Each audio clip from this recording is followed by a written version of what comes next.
So what makes matcha taste different? Isn't it all the same? Well, it's really not. And to keep things simple, the two biggest factors that affect how matcha tastes are the cultivar and the region where it's grown. Think of cultivars like grape varieties and wine. Different varieties naturally produce different flavors. The region is simply where the tea is grown, and factors like climate and soil can make a huge difference. For example, we found that uji matchas often lean more towards rich umami, while shizuoka matchas tend to be brighter and grassier. So the region and cultivar matter, but quality matters too. So the same cultivar can taste completely different depending on how long it's shaded, when it's harvested, and how carefully the leaves are processed and stone milled. So it's worth remembering that ultimately, the quality comes down to the farmer's craftsmanship. So first we need to show you guys how to make the perfect matcha, and this is how we'll be making matcha for everyone to keep them all consistent. All right, so we're gonna be using a scale to be super precise about all of them. It's about 2 grams of matcha. We're gonna be, sorry. All right. Here you go. Most people burn their matcha and make it super bitter. Don't do that. We use 160-degree water. You're gonna add 60 milliliters of water. Also, it does matter like what kind of bowl that you use. So as you can see, we have like multiple different matcha bowls. This one we got in Japan. What makes it like a matcha bowl is that it has really high sides so that when you whisk, it doesn't splatter everywhere. This one is really nice because it has like a little pouring spigot thing.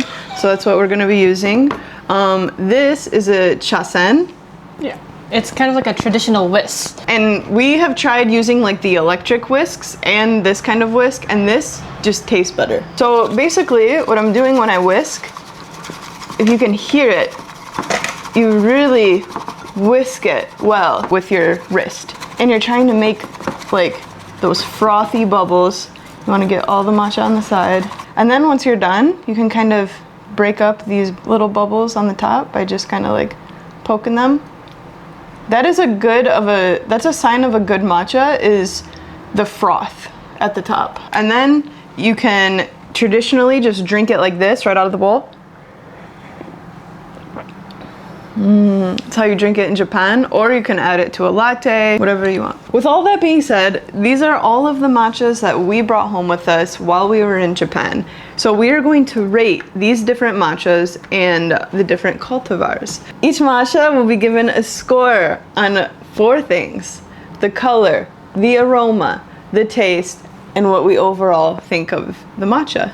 The vibe. The vibe of the matcha. Yeah, totally.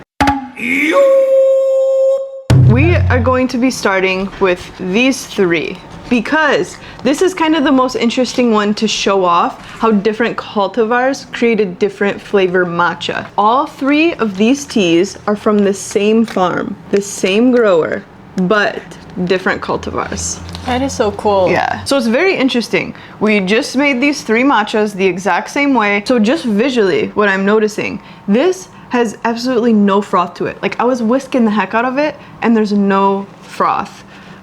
These ones have like a lot of froth. So first one, Kanayamadori variety. Ooh, that's good. That's bright. It's bright tasting.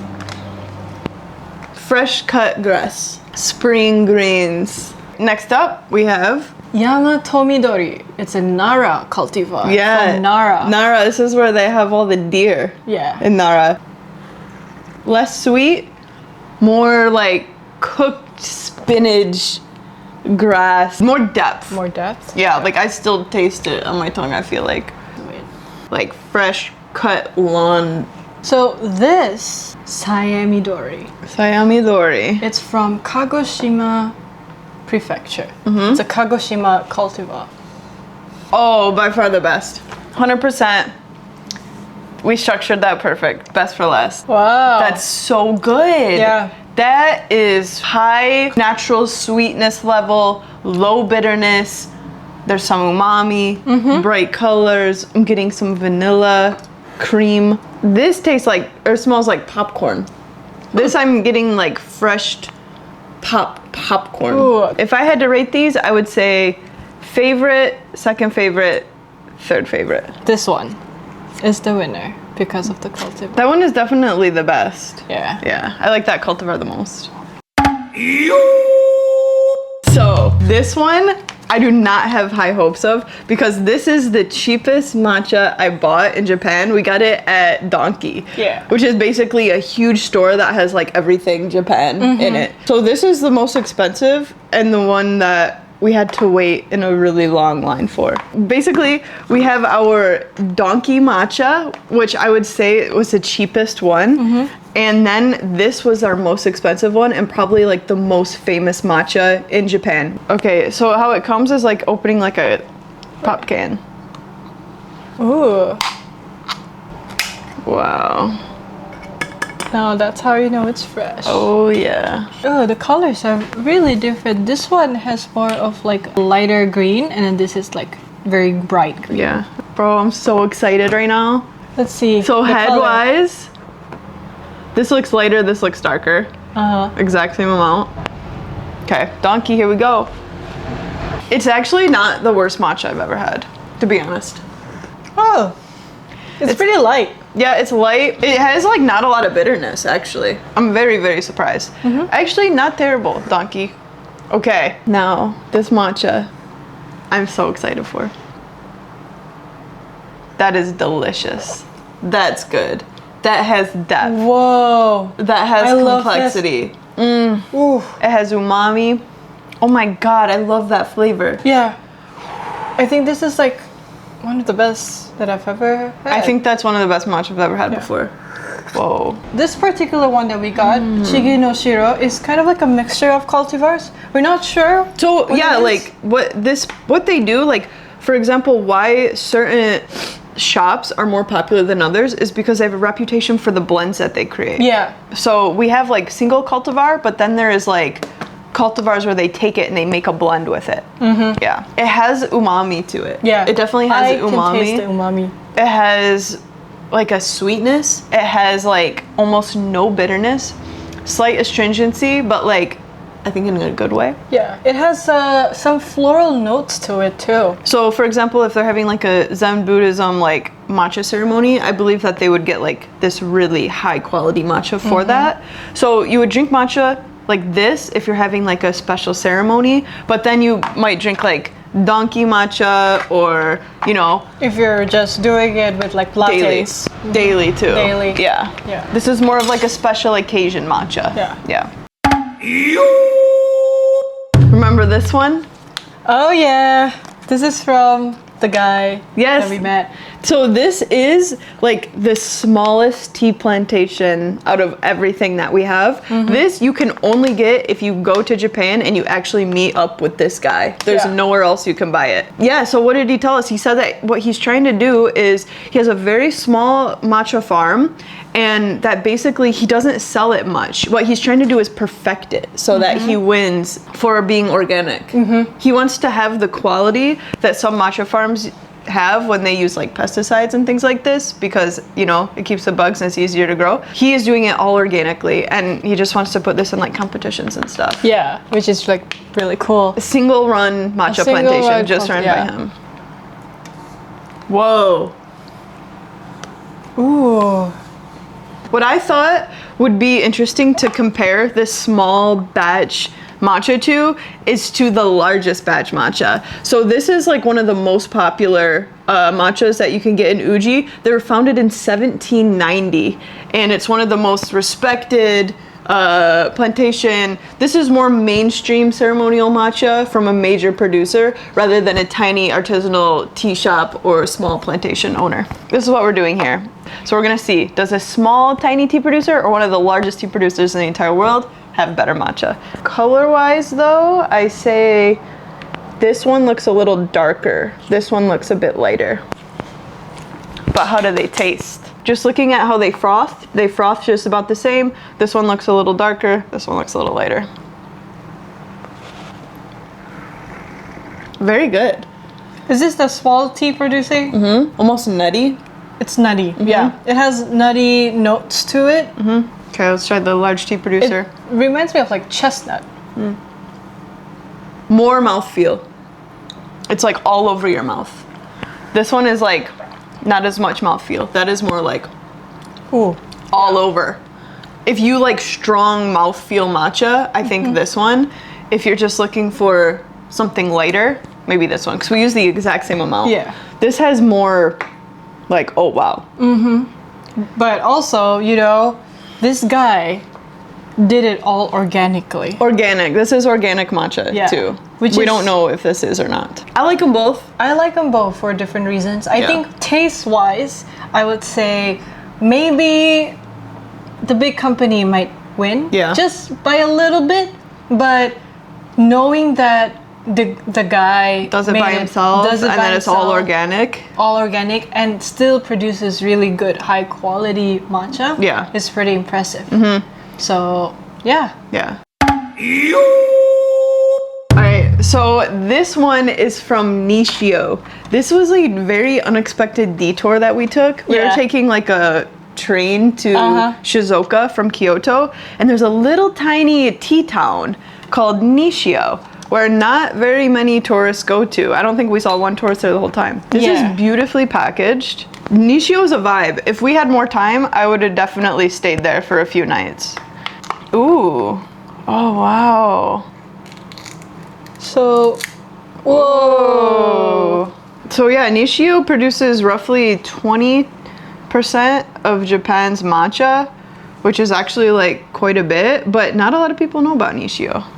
Okay, and then this one is from Shizuoka. So my assumption there would be that this is going to be a matcha with floral hints to it. Ooh. Nice packaging. Japan love the crushes it packaging. with their packaging, I gotta say. We are comparing the differences between the regions here of Shizuoka and Nishio. Who has the better matcha? I will say though, this really nice matcha like this, they are expensive. You only get a little tiny bit for like pretty hefty price. That would last me like a week. Yeah, if you drink it every day. Yeah, if you drink it every day, like your everyday matcha, it wouldn't last you very long. The people in Nishio also seem like very nice, kind people. This is what we got going on here. Nishio matcha, Shizuoka matcha.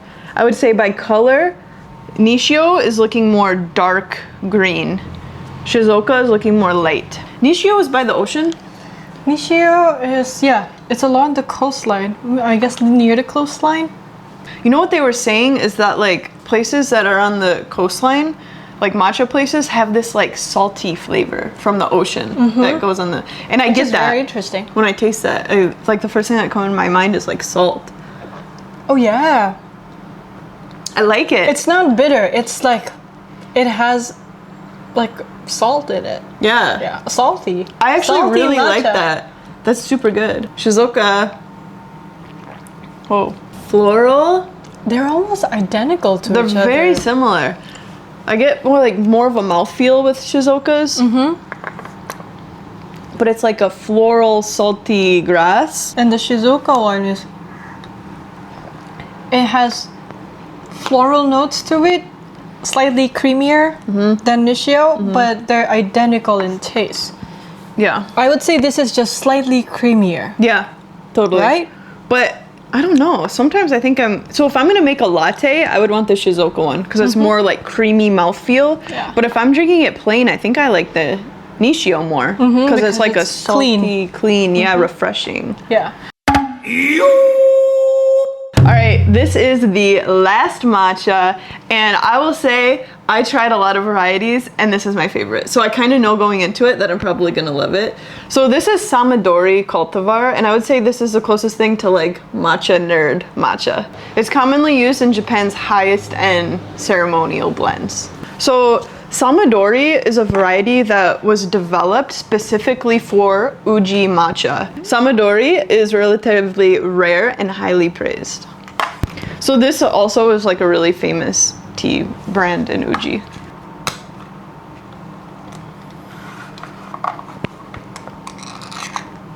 Ooh. They really keep this one fresh. Whoa, look at that froth. Yeah, that is beautiful. Creamy, dark green.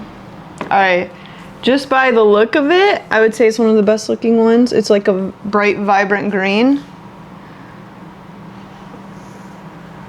Oof, looks really good. All right, here we go. Samadori. Oh my gosh. The strongest umami flavor I've had. Whoa. Bro. Whoa. Dude, it has like a beautiful foam on it. It has like a deep, deep umami. Whoa, I can feel the umami. It's the strongest. Yeah, it's the strongest. If you like umami, this is the one, 100%. It has like a light nuttiness, like a sweet, like rice almost. It kind of reminds me of like caramel cream or something like this. cream, Umami, yeah. like it has no bitterness. zero bitterness in this. Samadori is definitely the most sweet and umami driven matcha. Yeah. It's kind of personal, like on what you kind of like. I would say if you like the more grassy stuff, definitely like Shizuoka area. But if you're into the creamy, nutty umami, then Uji Samadori is, I think this is my favorite matcha I've ever had. So yeah, out of all of the matchas we had here today, this is the one I chose to put on jordansteas.com. So after trying all of those, I would say that Samadori is definitely the clear winner for us personally. Yep. Yeah.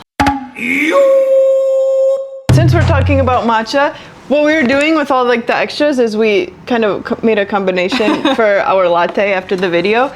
So if you're gonna make a matcha latte, for my recommendation, if you are a plant-based person and you don't do dairy at all, I think pistachio milk is probably the best nut milk. Yeah. Yeah. To mix with matcha. And then we've done some experimenting, and surprisingly, this like the lactose-free dairy matcha is actually the best for matchas because it has like a sweet flavor to it. Dairy milk. Yeah. Okay, so we are going to make a matcha a traditional pulled way. So basically, we're just gonna use our milk of choice and then add, this is by far my favorite sweetener in matcha lattes. We've tried brown sugar, we've tried honey, we've tried regular sugar, and if you like maple syrup just has like a certain depth to it. You just need a little bit. And then what we do to froth the milk is it the manual way. If you don't have like a frother, I think this is the best way to mix it all in and to froth it. All right, look at that. Cool. Throw some matcha on top. Ooh, Ooh. beautiful. Yes. Look at that. You've had so much matcha Look today. at the froth. Oh yeah. Let's try it. That's a good way to not throw the matcha away. Oh my god. Bro. Wow. Oh. Wait, what? So in the markets, we usually use pistachio milk, but today we're using this. Lactose-free milk. So I hope you guys learned something today. Thank you so much for watching our video. And if you want to try this Samadori matcha, you can get it at jordansteas.com. Go and get it and drink along with us on the next video. Cheers.